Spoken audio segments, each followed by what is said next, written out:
This is Hidden Killers Week in Review. A look back at the most prolific stories of the week. This is Hidden Killers with Tony Brueski.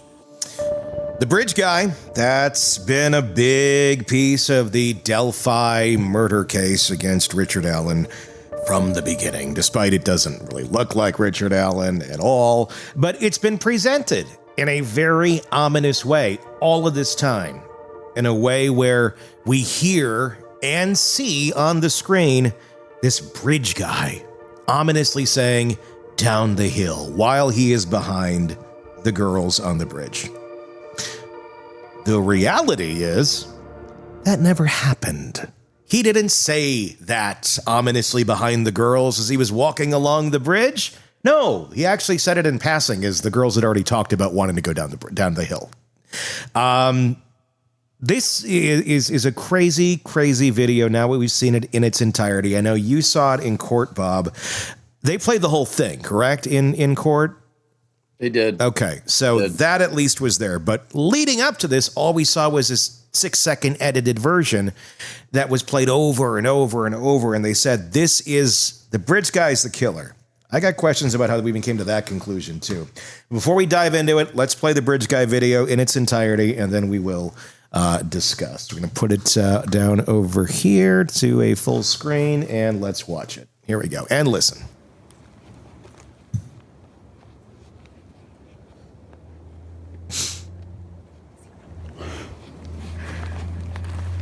So there's the girl on the bridge. There's bridge guy way back.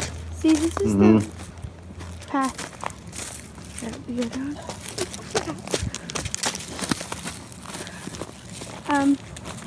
There's no path going there, so we have to go down here.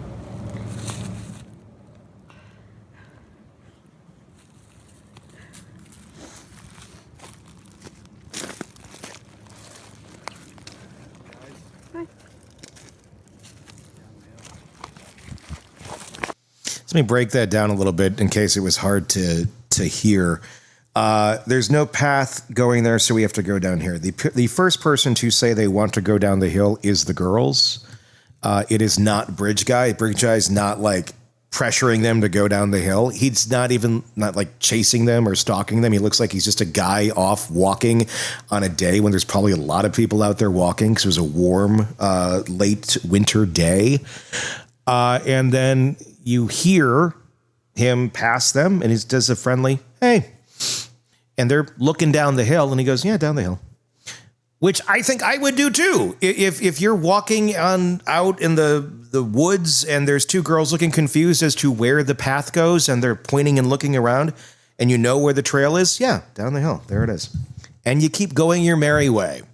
But somehow that, which we've now finally been allowed to see by the powers that be of Delphi, the magical Oz, it's not at all what was presented to us for the last however many years. Bob, what's your reaction to this video now that you've got a chance to see it outside of court and had a chance to like review it more in depth? Yeah, I was paying attention to you right there, but I sent you a version I think has better sound. Okay. That maybe you want to plug in where we watched that. It's got significantly better sound. I had some people up the sound. Okay. And send it to me. Yeah, when I sat in court, and from what I understand, this is the original. And remember that there exist 3 versions of this video. Okay. 4 if you're counting what they put out to the public, the 3-second clip of just Bridge Guy that was all grainy where you can't make out anybody's face. But this apparently was taken directly from the extraction of Libby's phone. So what we also saw was what they called a enhanced version of it. And then finally they showed us what they called a stabilized version. Now, when I first saw this, when it was released this week, I could not remember. I'm like, I was hitting everybody up that was in court with me during that trial. I'm like, is this the original? Because when I watched the original in court, and I have all kinds of people saying, Bob said he couldn't see the Bridge Guy. And when you're looking It's something that you've been waiting to see for 7 years in a court from 50 feet away on a 55-inch screen, and you're trying to soak in everything. Like when you look at the beginning of that video, where now when you can watch it over and over, you can see that he's behind her, but she's kind of shielding his body initially until there's like Libby pulls back a little bit, and then you can see how far he is behind her. Mm-hmm. Like I didn't see the dude initially. So then I'm kind of like, you're trying to take it all in, and you're like, wow, and then when I finally do see him, I thought he looked to be 10 yards back, maybe 30 feet behind her. And, when I saw that now in full display, I still think he's probably about 10 yards behind her. Yeah. And, then you're trying to figure out the concept of this picture that was floating around out on social media is another snap picture. The one with Abby alone out on the bridge. Okay. Walking towards, if you're facing Abby, towards the right side of the tracks. Kind of looking down, which you'd have to be to cross those railroad ties. And you don't see anybody behind her. No. The whole way. Do you know what picture I'm talking about? I think so. I think I know. Yeah, what you're talking about. just if you Google it right now, you can find it while I'm talking, and you can throw it up. It's like Abby on Monon High Bridge alone. So at trial, we learned that they could not find that particular picture anywhere in the Snapchat cache of Libby's phone. They couldn't find it anywhere on the extraction. That was somehow found on the internet, but we don't know who posted that picture. So when you look at that picture in conjunction with where it appears that she's standing in that picture and how much of the north end is behind her, and you can kind of figure that she's closer to where Libby is than she is to the beginning of the north side of the trestle. So she's not too far from where Libby starts taking the video. Yeah. And then you have to try to figure out, well, where the hell does this guy come? This is not the type of bridge that you can run across. No. It's a railroad, an old defunct railroad trestle. So it's literally railroad tracks where you have between a 14 and 16-inch gap between railroad ties. Okay, so like you have to vary it. And on top of that, half of these ties are completely deteriorating. Some of them are missing completely. So this is a very treacherous, terrifying walk across this bridge. No one is jogging across it. No one. So it then leads you to the place, well, where is this guy? It appears that there it is. Yeah. Okay. And yeah, there's no bridge guy on that shot. So Right. yeah, like the only other thought I would have on this is, number one, it didn't appear on her phone. So that's weird in itself. So did somebody else take this? Is that the question? Yes. Basically. Okay. So if somebody else took it, yeah, I mean, who would that be? How would that be? How did the guy get there? It could have been somebody that had access to her Snap account. Or But how do they get the picture is the $1 million question. Yeah. Because when I'm saying it's not in her Snap cache, I'm talking about the extraction of her phone. Yeah. And one of the questions that I have, and I'm actually Stacey Aldridge is going to be on our show next Thursday. Mm-hmm. And she was the defense expert, the phone forensic expert on the case. And she's going to talk about everything that she testified to. So I'm going to ask her if that means, does what is in her Snapchat cache, is that the type of thing that you can extract with the use of Cellubrite? Or because the whole point of Snap is that the pictures disappear. Yeah.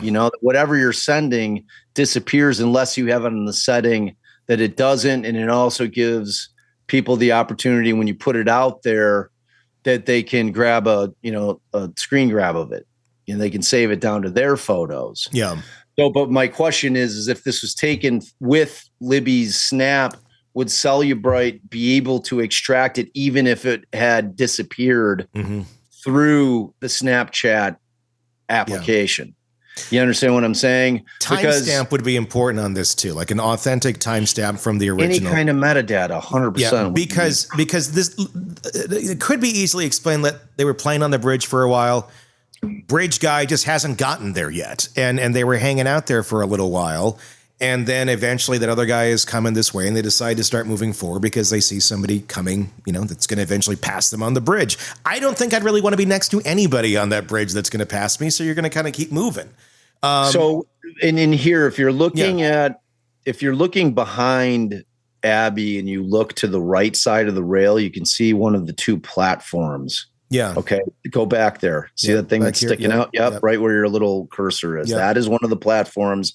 There's two of them. And if you look way, way beyond that to the left, you'll see the other one. Blow it up again. It's about as big as I can blow it up right there. Let me pull it so down. You see it. It's almost, you can see that thing sticking out that looks similar to the piece of wood that's sticking out right there. Yep. Exactly. Right. You see what I'm talking about? No, you had it. Move the hand up again. Like up. In this area? It's on the left side there. Yeah, exactly. It's right there. Yeah. So that is the first platform. So if you're able to look and you can Google an aerial view of the Monon High Bridge, there are those two platforms, and they are at the opposite end of where she is at. You can see how far behind that is of her. So she is not hanging around just playing on that bridge. Libby obviously had a lot less fear in terms of crossing that bridge because she beat like when you're hearing about people talking about crossing that bridge, it's like people are like, yeah, but I got down on my hands and knees and crawled across it because it's that scary. Yeah. You're like 67 feet above a creek. Yeah. When you're over the creek, and when you're not over the creek, you're 67 feet above like ground. On rotting wood. On rotting wood. So it's a terrifying experience. So like Abby is not sitting chilling, hanging out, like posing for pictures there. She's trying to get across. My point is the only thing that makes sense to me is that the killer came past them from the south side of the bridge and then turned around when he got past both girls. That he pretended like he was walking by and then at some point hung a Yui and started following them. Yeah.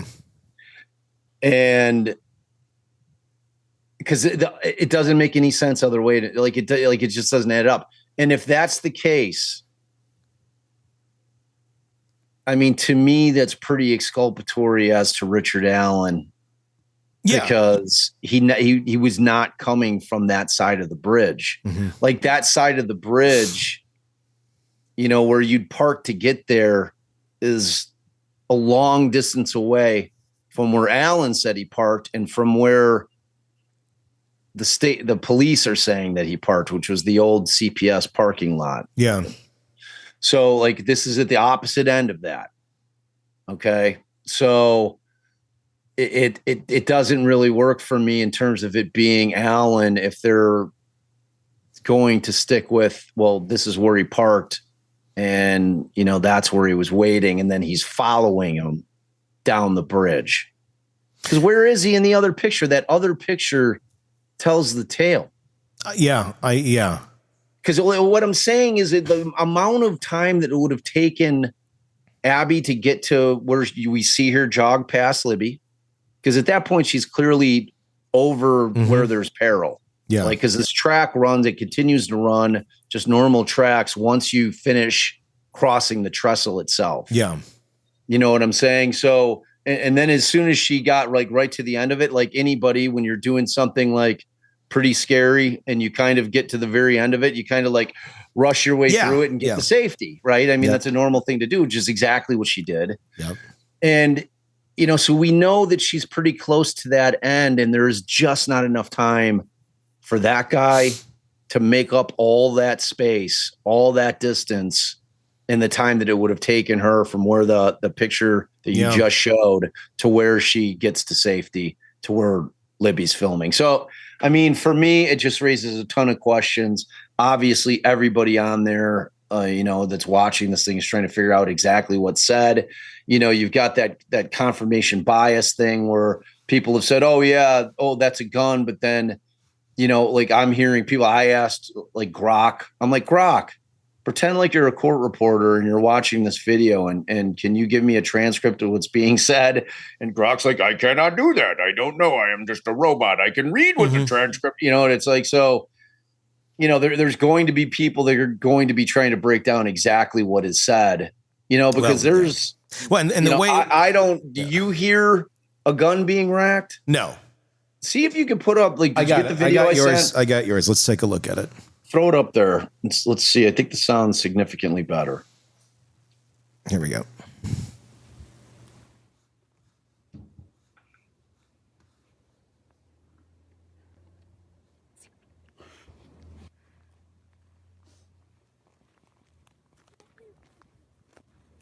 See, this is the path.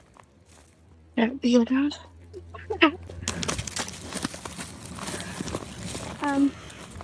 There's no path going there, so we have to go down here.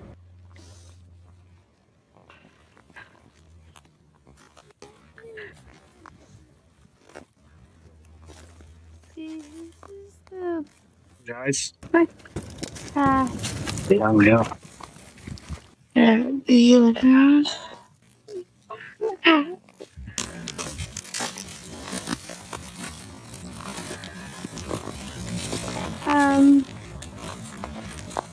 There's no path going there, so we have to go down here.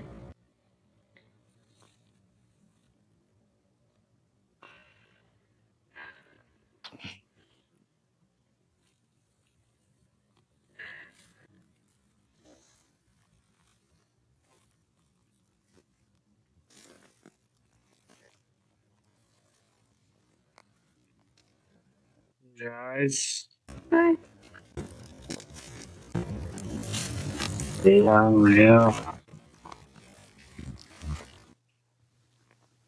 So that video, it looks like it repeats, right? It's not just Right. That, like, I think I think my buddy made it like repeat 2 times. So it's a 43-second video total. Yeah.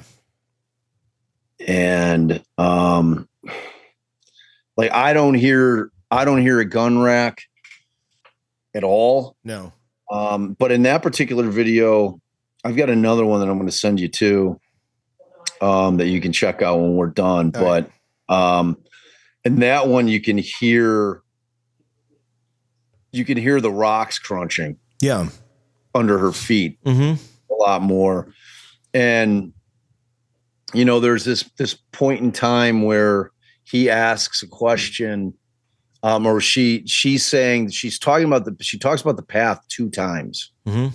Okay. And the first time she's like, I forget what she says. Here, go back on it. And it's before the second, to play it in regular speed. Let me play the one I have, the original, at regular speed.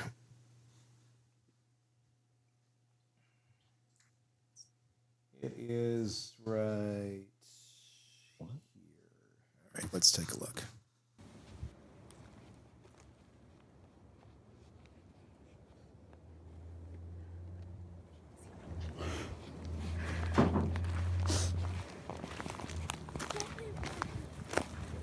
See, this is the path.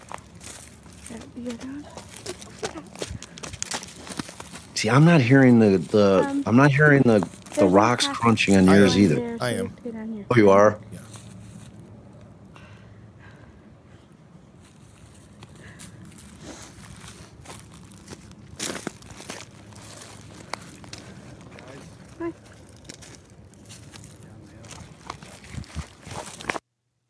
And that's it. It's just there's a rock crunching, but they're trying to debate how to get down the hill, and then he goes, "Hey guys, down the hill." Almost like are you trying to figure out how to get down the hill? I mean, again, I don't get anything out of that where it's like he's trying to pressure them to go down the hill. It just seems like somebody passing by and like, oh yeah, down the hill, path is over there, whatever. It doesn't seem incriminating to me. And that's the thing where I'm talking about, like in that one portion where she starts talking about the path first, that's where Tony Liggett at trial testified that he claims that he hears that be a gun. It's not. That's not in there. I know. I listen. Oh, there's nothing in there that says that.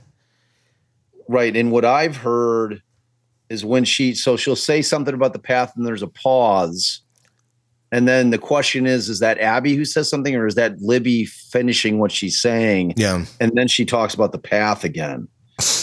So I don't know. I watch this and I see nothing. I don't even know why there's this everybody's stuck on this being the murderer. Like, I don't know. Like, it's the only piece that they have from the last moments that the girls were alive, but it doesn't mean that the guy in that video is the killer. That seems like a very far reach that was made very early on that was simply just accepted and nobody really questioned it a whole lot. And I get kind of why the way it was presented to the public as this guy is telling them to go down the hill. He's not. They're talking about how to get down the hill before the guy even gets close enough for them to hear him. They're the ones that want to go down the hill. So you're saying guys, it's just like, hey guys, because they say hi. Yeah. It seems like says, just a pleasant, you're just passing somebody on the woods and you see two girls that look kind of confused and they're trying to figure out where to get to their trail, which appears to be exactly what's happening. And if you know the trails and you walk around there and they're, hey guys, they're like looking down there. Yeah. Down the hill. I mean, it certainly doesn't sound nefarious. No, it doesn't. People are like, oh, they sound terrified. I'm like, I'm not hearing that. They don't. They sound like, hey, oh, the path isn't over here. That I would not, if I knew nothing about this case and somebody showed me that video, I'd be like, and? What am I watching here? Two girls hiking and a guy? I mean, creepy looking bridge. And that's what I'm seeing. Like when it gets out there that law enforcement is saying that they hear her saying, that be a gun. Like that begins to be the thing that you think you hear. And it's like, you know that's what the brain works. It's like that. Right. Exactly. It's like that Yanny Laurel thing. Yeah. Remember that thing like 5 years ago? Yeah. Like Allison hears Yanny and I'm like, what? Mm-hmm. Like, I don't hear anything even remotely close. It's clearly Laurel. Yeah.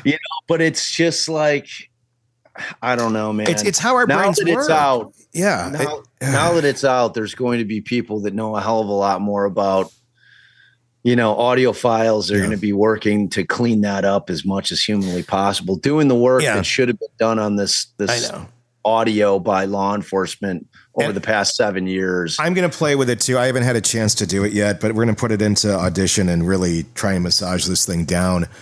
I just don't see where this, other than let's tell the public this. They edited the damn video. They moved the audio to a different place of where it is, and in the original, in the 6-second clip, to put down the hill at a very ominous place in the video where it just isn't.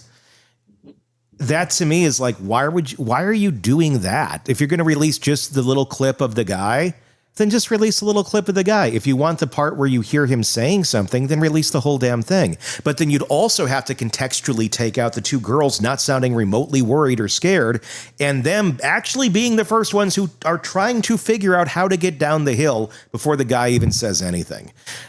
It's just, they worked it. They completely flipped this video around, presented it in a different way. The public went going, oh gosh, this is horrible. And it's not at all. It's like just editing a promo to make something sound like spooky or you're more intrigued by it. You can edit anything to make things sound worse than they actually are. And that's exactly what appears to have happened in this video. 100%. I am and baffled. It's like, why aren't they like, why did they elect to only put out that 3-second clip of just him instead of the whole video? Well, and you're trying, especially in a case that took years to finally go after anybody and get charges. wouldn't you be putting out anything you could in its entirety for anybody to take a look at and go, what can we make sense of? But if they put it out just in that little way, that creates a different narrative. And it makes this guy look a hell of a lot more ominous than he actually is.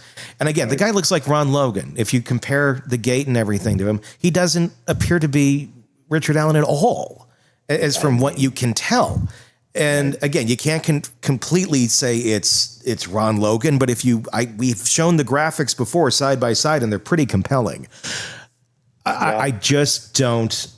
I don't know. It doesn't make any sense to me, other than, again, another piece in this case that looks like it's been manipulated for another reason, and I don't know what that reason is. It's just another mystery. In this case, that's full of them, it's like, and so in related news, Judge Gull has denied the final two motions. Shocking. That were filed by the defense, which was the motion to preserve and produce. And then of course the motion to reconsider, the motion to correct errors. So that, and as of today, the notice of appeal has been filed. Mm-hmm. And the clerk has filed the notice of completion of the court's records. So the appeal's up and running. It's now officially out of Judge Gull's hands up and until if they're granted a new trial, then in theory, she would be sitting on the judge unless the appellate court says, well, we're going to kick it back, but this time we're going to use a different judge. Does the appellate court have the authority to do that? Or let me ask you that question. They do? Okay. Yeah. Yeah. If they think that the judge just made some critical errors, I mean, the appellate court could seek to have it tried in front of another judge. It wouldn't necessarily automatically go back to Gull, and she wouldn't have the opportunity to recuse herself. It would just simply be, we're getting a different judge. It's not your choice anymore.